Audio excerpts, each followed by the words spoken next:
All right, guys, so right now I'm in Virginia visiting my sister-in-law and brother-in-law for that matter. It's Wifey Sauce's sister who just had a baby, so I'm now an uncle. We're visiting family and stuff, so I'm actually shooting in their house right now, which is why I'm in a bedroom. That's unfamiliar to me. I chose this room because the echo's actually not too bad and the lighting's decent, so this is what we're working with.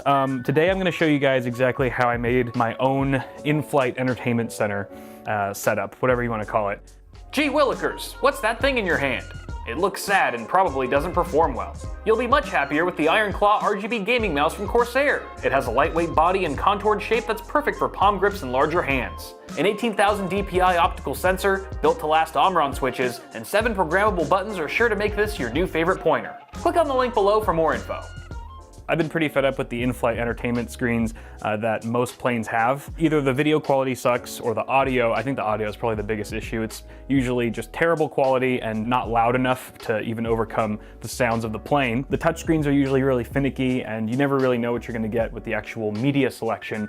Sometimes it's fairly limited. So I decided to make my own portable entertainment center, and I actually got to test mine out on the plane right here. So I'm gonna show you guys exactly how I went about putting it together and how it actually worked out for me on the plane in action. It's also worth noting that this was a total unexpected and impromptu idea that I had the night before my flight left the next morning. So I had limited time and very limited materials to put this all together. So consider this a prototype of sorts, a rushed prototype. So don't judge me too hard. Let's take a look at the parts to make this happen. For starters, we have this portable monitor from UPerfect. It's a Chinese brand, 13.3 inches, which is quite a bit larger than the screens you'll find on most planes. And I did a dedicated video on this, so if you want to find out more information about it, go ahead and check that out. But it's IPS. You can see that we've got quite a bit of I/O here, full-size HDMI, mini display port, USB Type-C. One's just for power and data, the other is actually Thunderbolt 3 supported. And you can see here I've actually mounted a Raspberry Pi 3B Plus on the backside of the display. It would have been a lot easier if I had an actual case for the Raspberry Pi, but again, this was the night before and I did not have one, so instead I took the lid of an Altoid box, drilled some holes in it, and zip tied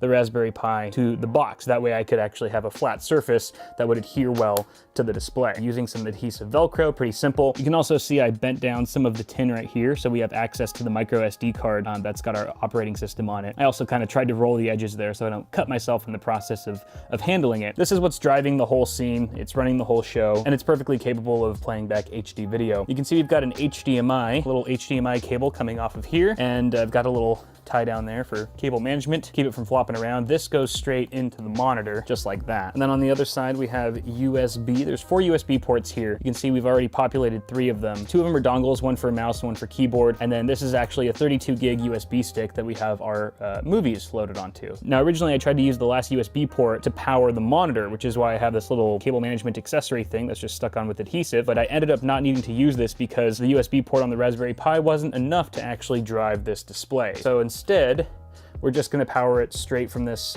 5 volt, 2.4 amp USB AC adapter. That's assuming, of course, that my seat on the plane will actually have an outlet that works and is able to use this. In case it doesn't, however, we have a 20,000 milliamp battery. This thing's a total beast. This is from Easy AC or Easy ACC. I'm not exactly sure how they pronounce it, but it's a fantastic little unit. I've been using this for a while now. It's got 4 USB ports, 5 volt, 2 amp connections, and it's even got a little flashlight on there, which might actually come in handy on the plane. And essentially we have 2 cables powering the entire setup.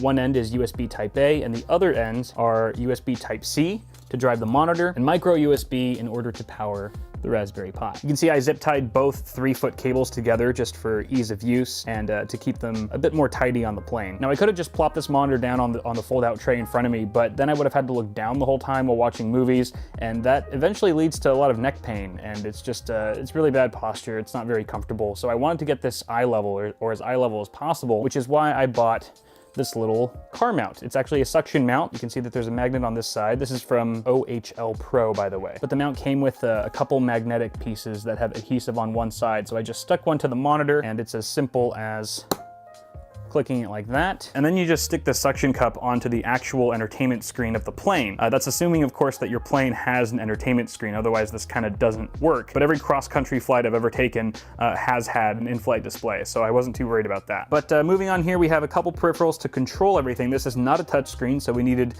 some devices to interface with the OS. So we've got this little candy board that I didn't buy specifically for this project. I've had this for like for years and years, and it's just a handy little USB mini keyboard. Obviously, you have to use your thumbs to type. It's not a full-fledged keyboard, and it's got this nice little trackpad that you can use horizontally or vertically. Most of the time, however, I'll probably be using this Logitech G305 wireless mouse, which is a fantastic gaming mouse. For being wireless, it's super quick and responsive. Not that we really need it to be. It's not like we're gaming on this thing or anything, but this mouse is also pretty portable, so it's perfect for travel. Very sharp sensor, armor-on switches. And then finally, we've got our headset. Now, I actually initially wanted to bring my Quiet Comfort 2s from Bose, the noise-canceling ones, because those are perfect for airplane rides. They just cancel out all of the plane noise.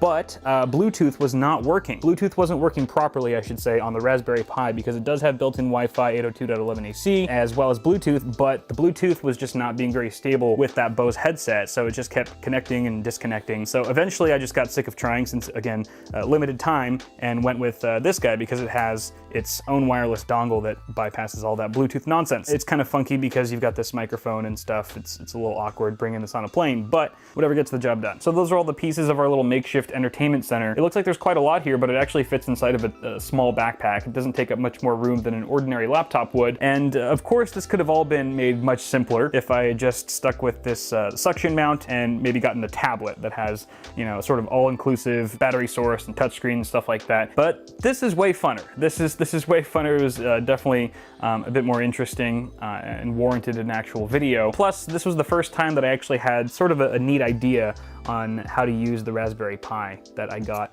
for Christmas last year. And this is the very first application that I've ever used it for. So I'm kind of excited just to see how it all works out. In fact, as I mentioned, I'm already in Virginia, so I have already tested this whole setup out. So let's talk about what worked and what didn't when I finally got in the air. By the way, in case you're wondering, I got this through TSA security line, no problem. I took this out of the bag, and so this was all exposed. Like, people around me were like kind of staring at it like, what the heck is that thing? But TSA just kind of briefly glanced at it and moved me along, no questions asked. Like, they didn't even pull my bag or anything. It could have also been because it was super crowded at LAX that day, but yeah, that was my experience anyway. I didn't have any issues getting this past security. So let's talk about how this all performed. The suction mount was flawless. I mean, there was no issues whatsoever holding up or supporting the weight of the monitor and the Raspberry Pi. Didn't fall down once. It felt completely solid, and even during some mild turbulence on our flight, there was just very minimal wiggle, and I was still able to continue watching my movie without any problems, really. There is one caveat here, and that's the fact that the mount sticks out just a little bit too far. So you can see there's several inches of a gap between there, and it actually put the monitor a little too close to my eyes. I actually had to recline my seat in order to watch the movies more comfortably, but once that happened, it was fine. Also, it's just a little bit more obvious when it's sticking out, you know, several inches from the chair in front of you to other people on the plane and the stewardess. So in the future, I'd like to actually find a mount that has a shorter arm, or at least a thinner mounting mechanism that brings the screen much closer to the seat in front of me. Also, while this part of the mount tilts up and down, which is nice to have, it doesn't really pan all that much. It's very limited in that area. So if I wanted to do some screen sharing, for example, because Wifey Sauce was sitting next to me during the flight, it'd be nice to get a mount that has some decent panning range as well. The only problem with that is that, you know, whoever's sitting next to you would have to turn their head in order to see the screen. So potentially in the future, maybe I'll look for a mounting solution that actually puts the monitor evenly between two seats on a plane. Now, fortunately, my seat did have an AC power outlet, which was great. Unfortunately, it was a very loose outlet, so even the slightest tug on our cables here would actually pull the AC adapter completely out of the socket, which of course would kill the power to both our monitor and our Raspberry Pi, which is no good. Which is why our Easy ACC battery pack saved the day here. It worked beautifully driving both devices, and even though it's a little bit large, it's very easy to stow it in the pouch in front of you. The battery life held up incredibly well also. After about 2 hours of continuous video playback, I think we only got down to about 75% as indicated by the little charging LEDs. So altogether, it's looking like you could probably get around 8 hours of heavy usage out of this battery, which is perfect even for lengthier flights. The cables actually worked out pretty well, but they could have been a little bit longer. I think 4 feet would have been perfect, especially when plugging into the AC outlet that was closer to the floor. I think it'd also be kind of cool to get some cable management accessories to actually route these cables neatly around the seat in front of you so that they're not in the way, so you can move your tray up and down a bit more easily. The Raspberry Pi held up beautifully. It ran all of our movies without a hitch. I was really happy with the performance there, as well as the performance of our monitor. I'm not going to go into too much detail. If you guys want to watch the dedicated video on this guy, you know where to find it. Overall, this part of the setup worked beautifully, and this is kind of the bread and butter of the whole thing, so I was really happy about that. Of course, I think there's some room for improvement. I need a case for the Raspberry Pi. It'll just give me some peace of mind. And also, I might might actually rotate this so that the USB ports are sticking out of the side. Not sticking out, but just flush with the side of the monitor to make them more accessible in case I need to use them on the flight. The mouse and candy board were fantastic. They each kind of do things that the other one can't. This one obviously has the keyboard, and this one's just easier to work with if you have the tray down, but if the tray's up in front of you, then you kind of resort to the trackpad, which also works just fine. I was using VLC Player that came pre-installed on our operating system, which by the way was the Raspbian. I'm a total Raspberry Pi noob, so I think it's Raspbian OS that had VLC, and that's how we were playing all the movies. So there were actually a lot of media control functions through that app that were already programmed to both our mouse and candy board, which made the experience a bit more seamless. And then finally, we had our Corsair Void Pro headset. There were no drops or cutouts during the whole flight, no interference despite being in a giant metal box in the sky. This thing worked flawlessly, and while the ear cups are definitely not noise isolating, you can definitely hear the sounds of the plane, the volume gets plenty loud to make that a non-issue. So I was really happy about that. The only thing here is that we've got this microphone that makes you look like a total dork on a plane, but I think the rest of the setup in front of me was already doing a pretty good job of that, so this was just icing on the cake. So that's pretty much it. That's how I put it together and how it all worked for me in the end. I'm really impressed with how it worked out, considering the fact that it was a very last-minute idea, and there's obviously, like I mentioned, a lot of areas that need improvement, but at least it shows pretty good potential for a DIY portable entertainment setup. So if you guys like this video, toss a like on it before you go. Also, let me know what you think about this setup. Is it ridiculous? I mean, yes, obviously it's ridiculous, but would you ever consider doing something like this? I'm actually kind of curious. I love this kind of crap, so curious to see if you guys feel the same way. But thank you guys so much for watching this video. I'm gonna get out of here, spend some time with family, and I'll see you guys very soon.